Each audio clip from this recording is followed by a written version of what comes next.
el paso a Diego Morales, gerente de impuestos, para abordar este primer tema de renta de personas jurídicas. Muchas gracias, Alex, y muy buenos días para todos. Nuevamente, en nombre de la firma, les quiero agradecer su participación en este evento y pues obviamente esperamos que todos los temas que vamos a desarrollar sean de todo su interés y los puedan aplicar en sus procesos.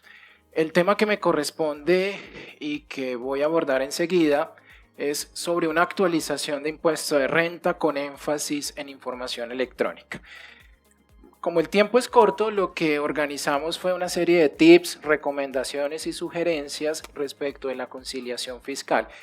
Y consideramos pertinente iniciar nuestra presentación poniendo en contexto que recientemente tenemos la designación de un nuevo director de la DIAN. Y este nuevo director de la DIAN ya está poniendo como punto de referencia para su gestión y prioridades el diseño y automatización de estrategias efectivas de fiscalización con base en analítica de datos.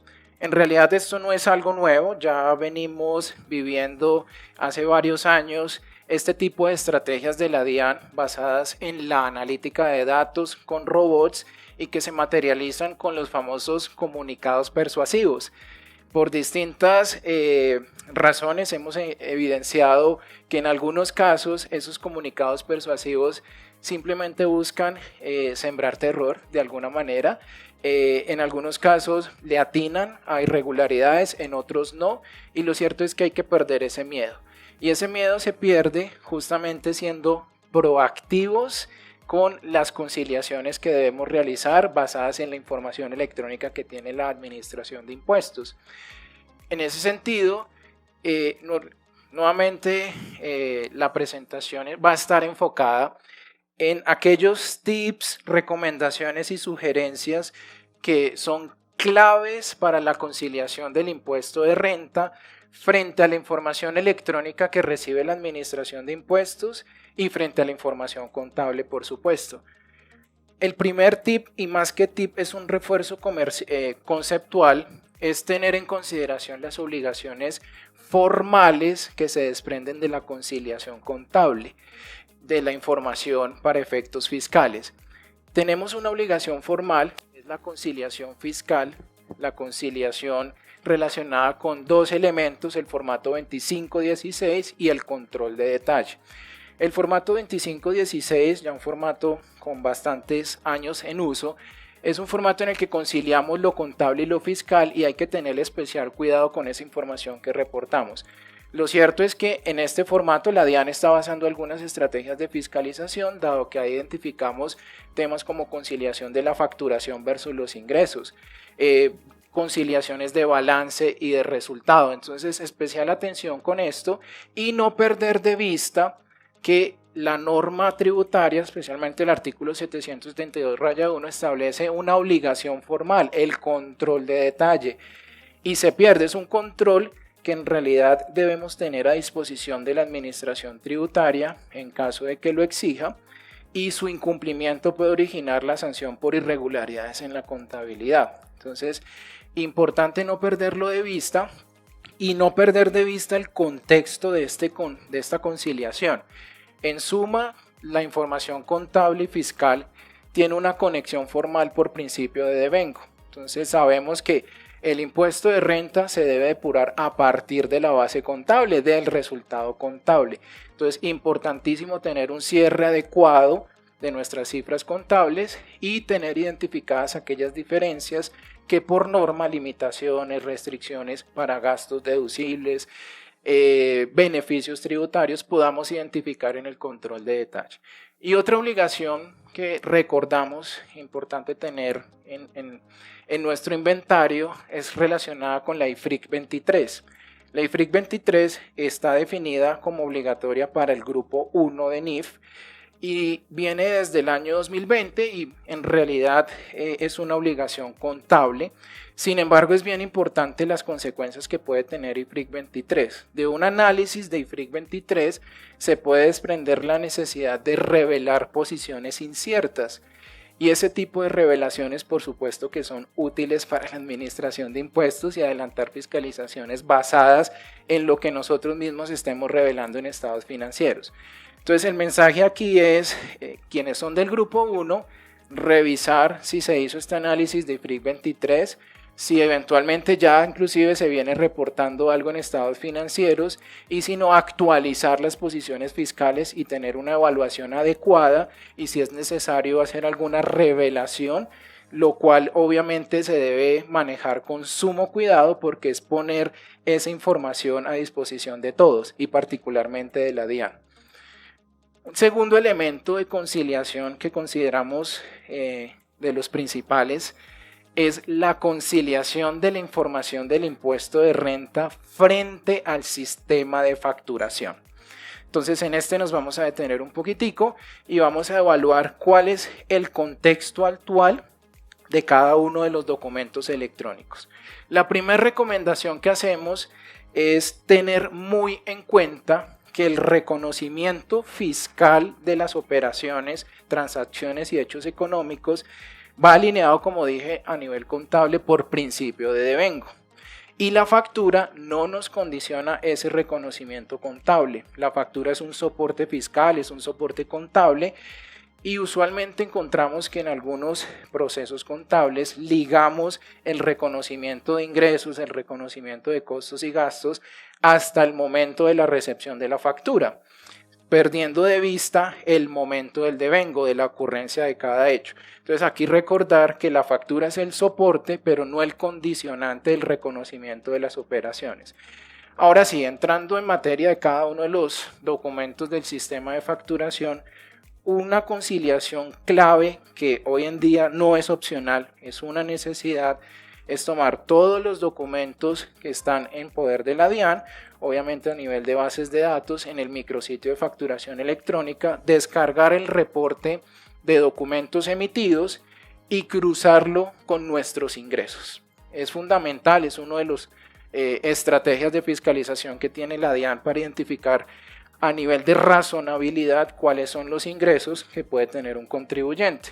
Entonces, básico realizar esta conciliación asociada también con, ojo, las devoluciones y descuentos. En el tema de las devoluciones y descuentos queremos anotar que hemos visto recientemente a la DIAN moviéndose en conciliaciones de las notas crédito con las devoluciones y descuentos. Entonces, más aún es clave hacer esa verificación porque sabemos que las devoluciones y descuentos son aminoraciones de nuestros ingresos. Realmente son disminuciones que pueden llegar a afectar nuestra base fiscal y que realmente son de mayor interés en nuestra conciliación. Entonces llamamos la atención en hacer una adecuada conciliación de notas crédito con las devoluciones y descuentos y tener especial atención con los últimos cambios que trajo el sistema de facturación para la factura electrónica con la resolución 165/2023. Uno de los cambios es el uso de las notas crédito para efectos, por ejemplo, de descuentos tributarios. Entonces, sabemos que las notas crédito son el soporte de los descuentos tributarios y en ese sentido, uno de los cambios fue identificar en las notas crédito que no tengan referencia a factura el periodo de los descuentos que están asociados a esa nota crédito. Entonces, usualmente los descuentos condicionados tienen un periodo extenso en el que se agrupan varias facturas para poder reconocerlo, entonces hay que identificar los periodos en la nota crédito. Ese es uno de los últimos cambios que trajo la resolución 165 y ojo para cerrar este punto, ojo con los ajustes que se hagan a operaciones cuyas facturas fueron aceptadas. ¿Sí? Si tenemos operaciones en donde debemos evaluar una devolución, evaluar una anulación, no es posible hacer ese tipo de ajustes en facturas donde nuestros clientes le hayan dado una aceptación tácita o expresa a la factura. Si lo hacen y por alguna razón deja pasar la nota crédito o se hace sin referenciar una factura, fácilmente puede ser objetado ese menor ingreso o ese ajuste por parte de la DIAN. ¿Sí? Otro segundo elemento de cruce que es súper necesario es evaluar la razonabilidad de las facturas recibidas, todo el reporte de la DIAN del año 2024, de las facturas recibidas versus los costos y gastos. Por supuesto, sabemos que en los costos y gastos tenemos nóminas, depreciación, amortización y una serie de transacciones que no tienen factura, pero sí es clave hacerle una prueba de razonabilidad. Y aún más clave, evaluar el cumplimiento de lo que se denomina eventos o mensajes electrónicos de recepción o acuses de recibo. Todos son sinónimos y simplemente identifican un nuevo requisito formal que viene desde el año 2022 para las facturas electrónicas a crédito que se reciban. Solamente recordarlo, ese requisito hace referencia a que las facturas a crédito que se reciban se les debe enviar un mensaje electrónico de recepción y un mensaje electrónico de recepción del bien y del servicio. Esos dos mensajes se le envían al proveedor. El proveedor envía la factura y de regreso se envían estos dos mensajes. Ese requisito es un requisito para efectos del impuesto de renta y de IVA. Eso es muy importante tenerlo en cuenta. Sin embargo, ha habido bastante incertidumbre y este es uno de los últimos conceptos que les traemos como referencia, frente al plazo de los eventos. Sabemos que están ahí, es una obligación, pero ¿cuándo los debemos reportar? ¿Qué pasa si no los reporto en el momento de la operación? Se ha discutido mucho, hay un sinnúmero de conceptos y en todos, y este que fue muy concluyente, la DIAN está de acuerdo que no hay un plazo, ¿sí? Sin embargo, ha definido por cuenta de la DIAN un plazo. Por ejemplo, para el caso del IVA, en este conceptico, hace referencia a que se debe reportar los eventos antes de presentar la declaración. Este concepto vale la pena mencionar, está demandado, una demanda bastante fuerte, creo que es sólida, aún no ha habido un fallo respecto de este concepto, sin embargo, está ahí y es, como sabemos, los conceptos de la DIAN son de obligatorio cumplimiento para sus funcionarios. Y por analogía podemos también asociar que el plazo para reportar los eventos en la declaración de renta es antes de presentar la declaración de renta. Entonces hay que evaluar esos riesgos, esa es la posición de la DIAN. Hay argumentos para tener la posibilidad de debatir que no necesariamente ese es el plazo porque no existe un plazo, pero sí consideramos clave hacer la conciliación para identificar si tenemos en nuestros costos y gastos facturas electrónicas a crédito que no puedan tener los eventos, porque ahí podemos tener un riesgo. Y ese riesgo se puede materializar si tenemos saldos a favor y nos vamos a enfrentar a un saldo a favor. Entonces es aún más clave esta conciliación. Ahora, nómina electrónica. Entonces, la nómina electrónica viene desde el año 2021, no es nuevo, solamente queremos resaltar dos aspectos. El primero, igualmente el plazo. Este conceptico que es reciente del 26 de diciembre que observan debajo de la enunciación de nómina electrónica es muy favorable para el contribuyente. Indica que la nómina electrónica que haya sido presentada extemporánea o que aún no se haya presentado en alguno de los 12 meses del año es válida siempre y cuando se presente antes de presentar la declaración de renta. Entonces es clave porque, y es contradictorio de hecho porque en un documento electrónico dice una cosa y en otro dice otra, como vamos a ver enseguida con el documento soporte. En nómina electrónica sabemos que hay un plazo en el mes siguiente, los 10 días hábiles siguientes, ¿cierto? Y uno supone que si se pasó de los 10 días hábiles perdió el costo gasto. En este caso este concepto bastante interesante nos puede ayudar si eventualmente tuvimos una nómina extemporánea o no hemos presentado alguna nómina. Entonces aquí la recomendación, hacer la verificación, la conciliación de las 12 nóminas y en todo caso sí o sí asegurar presentarlas y ponernos al día antes de la presentación de la declaración de renta. Otro elemento importante y que se ha discutido mucho es el tema de los conceptos que pueden estar devengados a nivel de pagos laborales, costos y gastos, que hacen referencia por supuesto a pagos vinculados laboralmente, que es el sentido de la nómina electrónica, que estén devengados pero no pagados. Entonces tenemos conceptos clásicos como cesantías, intereses de cesantías, las vacaciones, por ejemplo, Y desde el mismo 2021, cuando tuvimos el primer diciembre de reporte de nómina electrónica, surgió la incertidumbre porque la nómina electrónica plantea reportar solamente los pagos. Entonces lo cierto es algo, y es simplemente una sugerencia: la nómina electrónica tiene un único propósito: servir de soporte para los costos y gastos vinculados laboralmente. Es decir, que no tiene ningún otro fin. El certificado de ingresos y retenciones no necesariamente debe coincidir con la nómina, y es el soporte de los trabajadores. Entonces, teniendo como fin que es un soporte fiscal, y la posición de la DIAN en este sentido es: oiga, usted debe tener sus costos y gastos conciliados con la nómina electrónica, es alinear esos costos y gastos con la nómina electrónica. Pueden haber argumentos para decir: yo no voy a reportar las cesantías en diciembre a pesar de que estén consolidadas, sino hasta febrero que las pago, pero puede quedar en riesgo la deducibilidad de ese gasto. Entonces, nuestra recomendación es verificar todos los costos y gastos devengados y asociarlos a la nómina electrónica, o tener un argumento sólido de defensa en caso de que la posición sea diferente. También no perder de vista, ojo con esto, no perder de vista que si tenemos pagos indirectos, por ejemplo, si tenemos pagos por dotación, pagos asociados a terceras personas, la factura electrónica que nos puedan dar esas terceras personas no es el soporte fiscal de ese gasto. La DIAN ha concluido, y es posición de la DIAN, que ese tipo de gastos deben estar incluidos en la nómina electrónica. También, para no perderlo de vista, si tenemos pagos por transporte, alimentación, incluidos como un pago indirecto, parte de la remuneración del trabajador, es necesario incluirlo en la nómina electrónica para evitar riesgos con la administración de impuestos. También otro tipo de pagos que suelen ser recurrentes: bonificaciones salariales, no salariales, por planes institucionales condicionados.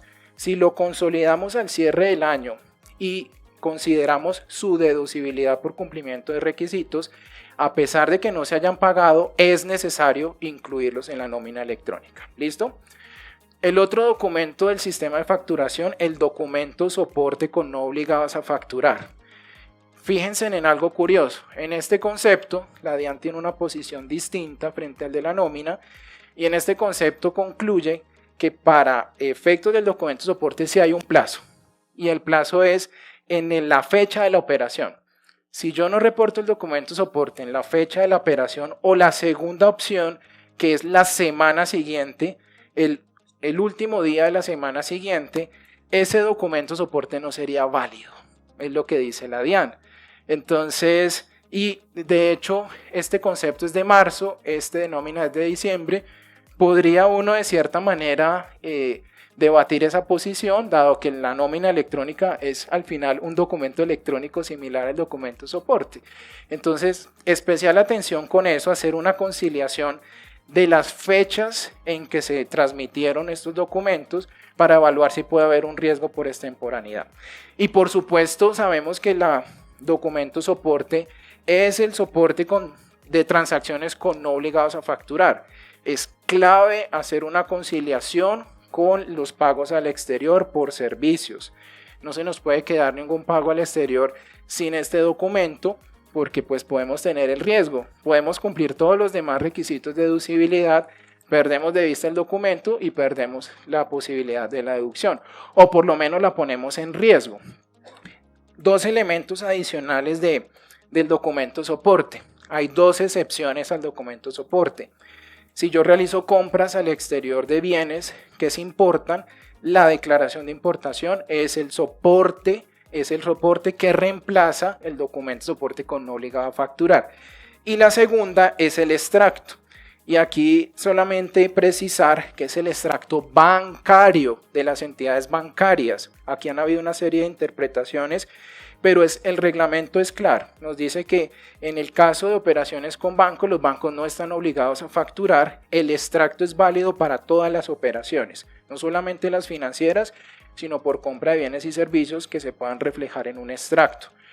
¿Cuál es el extracto que tiene limitación? Es distinto, y es el extracto que es documento equivalente a la factura, que está en el listado de los 12 documentos equivalentes. Es el número 4 en el listado. y es el extracto que generan o expiden las fiducias, las sociedades de inversión, las sociedades, los fondos de pensiones, los fondos de cesantías.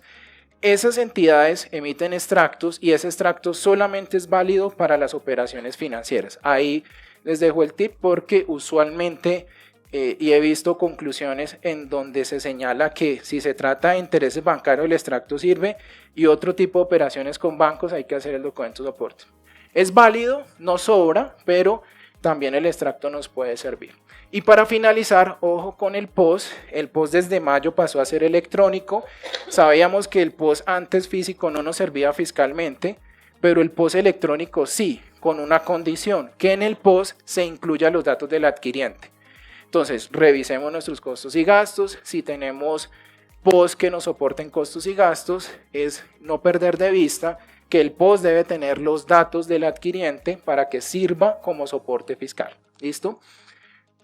Tercera recomendación, conciliación con las retenciones a favor, es cash, es flujo. A veces nos esperamos hasta marzo que nos lleguen los certificados de retención para hacer la conciliación y perdemos de vista que la idea es anticiparlo para poder hacer la verificación.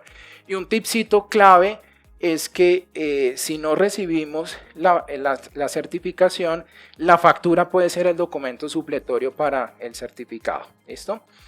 Conciliación con IVA, importantísimo porque es información que recibe la DIAN y la DIAN tiene información tanto de ingresos como de compras en las declaraciones de IVA. Entonces es clave cruzar nuestros ingresos de renta con IVA, nuestras compras de IVA con los costos y gastos. Y aquí solamente les menciono este conceptico de la DIAN, donde sí reconoce que no necesariamente deben ser iguales las compras de IVA versus los costos y gastos, porque en IVA no se deben incluir en compras no grabadas la nómina, las depreciaciones, amortizaciones, intereses, impuestos. Y era usual como estrategia de fiscalización tener funcionarios que decían no me es razonable las compras de IVA versus los costos y gastos de su renta. Hoy en día este conceptico nos respalda un poquito más porque evidencia que realmente nunca va a cuadrar las compras de IVA con los costos y gastos. Y recordarles, ojo, revisar la periodicidad del IVA con el tema de los límites de ingresos y también revisar la última resolución de la DIAN que designa grandes contribuyentes. Importantísimo esto, porque si fuimos designados como grandes contribuyentes nos puede cambiar la fecha de presentación de la declaración de renta e inclusive la obligación del pago de la primera cuota, ¿sí? Cruce con ICA, no sobra recordar que ICA también tenemos ingresos, tiene la misma regla de renta que son ingresos devengados, entonces importante hacer la verificación con los ingresos de IVA y para finalizar la verificación con la información exógena y aquí como preámbulo de la sección de exógena, les sugerimos siempre anticiparnos a la exógena, no dejar la exógena para último momento. Usualmente le damos prioridad a la renta y esperamos la exógena para abril, marzo, mayo y no le hacemos el debido análisis y realmente la exógena es el insumo principal que tiene la DIAN para sus cruces. Es el objetivo de la exógena. Entonces, una recomendación es realizar de forma anticipada y si se quiere, periódica, mes a mes, las conciliaciones de exógena para llegar al cierre con la información cruzada para renta. Con eso nos anticipamos a situaciones de riesgo que ya la DIAN tiene a partir de sus estrategias definidas de forma robotizada. Entonces, ojo con eso y prestarle atención a la sección de medios, la resolución que modificó la información que vamos a reportar por 2024. Rápidamente vamos a hacer un repaso de tipsitos para la determinación del impuesto. Acabamos de ver tipsitos para conciliar la información de la renta con las demás obligaciones y aquí viene en la gráfica pues básicamente una conciliación regular de la declaración de renta. Esto es una conciliación resumida de la declaración de renta. Tips frente al análisis de los egresos. Ojo, partimos como requisito principal que todos los costos y gastos deben tener relación de causalidad, necesidad y proporcionalidad, ojo, con criterio comercial. Ha habido una sentencia de unificación respecto al entendimiento de este criterio, de este requisito, y es básicamente entender que la relación o el nexo es con la actividad, no con la obtención de ingresos. Entonces, si tenemos duda frente a la deducibilidad por relación de causalidad, es llegar a justificar si esto tiene sentido frente al desarrollo de mi actividad económica. Otro requisito para efectos contables son las mediciones. Nuestro sistema tributario se basa en el costo histórico. Cualquier medición diferente, por ejemplo, a valor razonable, realizable, presente, que se asocia a precios de mercado, no tiene efecto fiscal. Entonces debemos identificar en el resultado si tenemos efectos por valor razonable, realizable, presente, porque no van a tener efecto fiscal.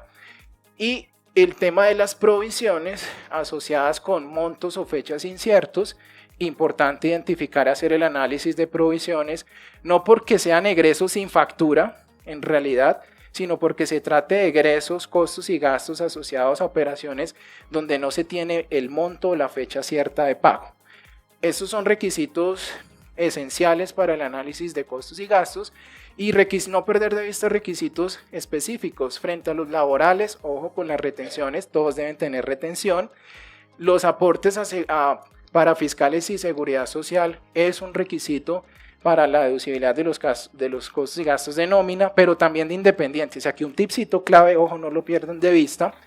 La reforma tributaria, ley 2381, revísense en el artículo 7, porque trae una nueva obligación para los contratantes. Los independientes hacen su aporte directamente y esta norma está planteando la obligación de que lo haga el contratante. Entonces, ojo porque esto plantea un cambio súper clave en la relación con los independientes.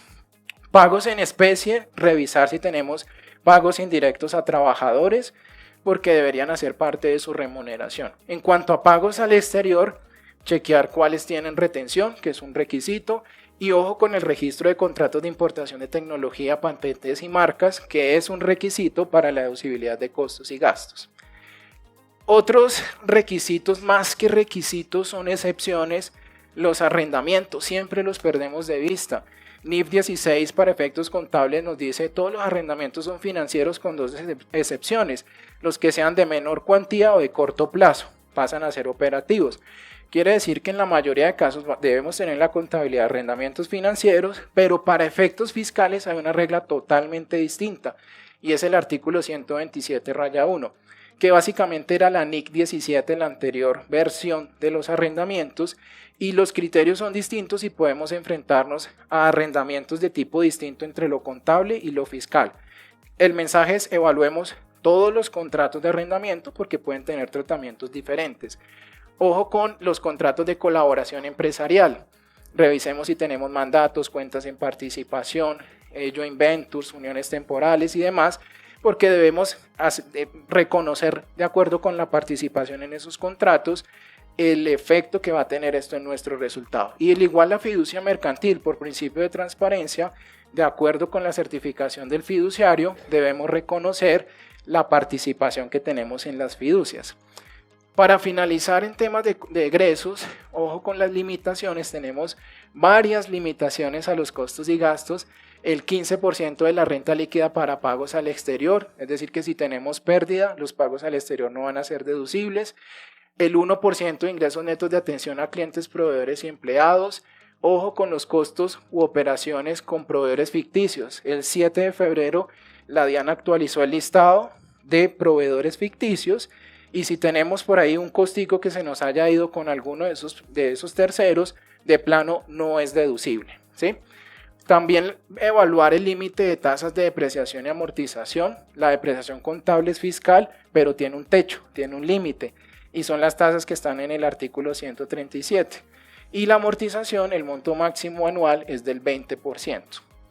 Y también importante, si tenemos intereses asociados a deudas con vinculados, debemos someterlos a la regla de subcapitalización. Entonces, identificar si tenemos deudas con vinculados para evaluar la deducibilidad de los intereses. Por último, pagos en efectivo, que a veces se pierden de vista. El límite de pagos en efectivo individuales es de 100 VTs, 4.900.000. Y un tipcito en este caso, la DIAN tenía como posición acumular todas las operaciones con terceros que no superaran estos 4.900.000. y en una sentencia el Consejo de Estado resumió el tema y dijo, no, es por pagos individuales. Quiere decir que si a mí me hacen 3 pagos en el año de 3 millones de pesos, son todos deducibles. La posición de la DIAN era, tú lo sumabas y como superaba los 4.900.000, no eran deducibles. Deducciones especiales. Ojo, el mensaje aquí es, revisemos si podemos tener en la nómina este tipo de casos especiales. Trabajadores con discapacidad no menor del 25%. Personas que hayan sido víctimas de la violencia, asociadas a viudas o huérfanos de miembros de las Fuerzas Armadas, trabajadores que sea su primer empleo, menores de 28 años. Ese tipo de sobrededucciones a veces se camuflan en nuestras nóminas y fíjense que son bastante interesantes para la planeación, por supuesto, que tengamos en la renta. A nivel de ingresos tenemos una serie de ingresos que tienen también tratamientos especiales. Queremos simplemente mencionar los más recurrentes. Si tenemos indemnizaciones por daño emergente, no son ingreso constitutivo de renta, ¿sí? Si tenemos ingreso por método de participación porque tenemos inversiones en otras sociedades, no es un ingreso fiscal, sino hasta el momento en que se decreten los dividendos. Y ya para finalizar, no perder de vista los intereses presuntos. Fíjense que si tenemos cuentas por cobrar a socios y accionistas, la tasa de interés en los últimos 2 años para el cálculo de interés presunto se ha disparado. Veníamos en 3, 4, el año pasado fue el 13, este año del 12, entonces siempre nos genera un impacto importante.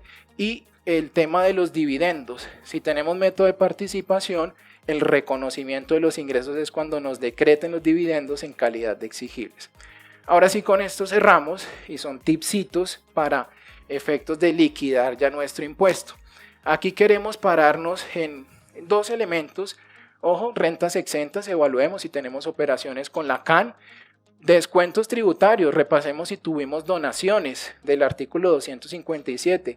Hay un nuevo beneficio interesantísimo de donaciones a bancos de alimentos.